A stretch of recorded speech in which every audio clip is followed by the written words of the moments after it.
King Snoopy, c'est une manière de cristalliser les choses. Moi, j'ai eu une longue histoire d'amour avec Snoopy, puisque j'ai commencé à travailler autour de cette icône qui m'évoquait l'enfance en 1981.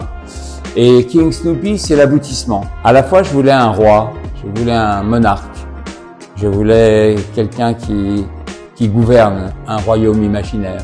En l'occurrence, le royaume de King Snoopy, c'est celui de la joie, celui de l'espoir, celui du rire, celui du sourire, celui de la gentillesse, celui de l'empathie. Ma collaboration avec le Blondelienne a grandi.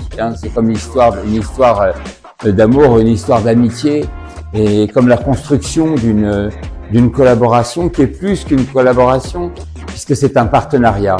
Je trouve chez le Blondelienne un partenaire idéal parce qu'il y a un savoir-faire, parce qu'il y a une sensibilité artistique, parce qu'il y a une vocation à faire des choses belles qui appartiennent un peu à l'histoire du patrimoine français. Et ça me touche particulièrement. Donc le Blondelienne m'a époustouflé parce que mon dessin était très complexe.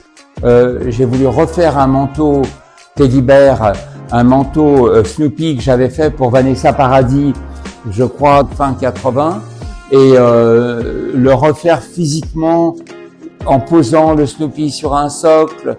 J'avais choisi tous les paramètres de complication. Et je dois dire que c'est assez magistral, la réalisation. Ce n'est pas simplement un nouvel élément à collectionner, mais c'est un élément central dans un appartement, dans une maison ou comme élément de décoration, car elle est porteur de bonnes vibrations.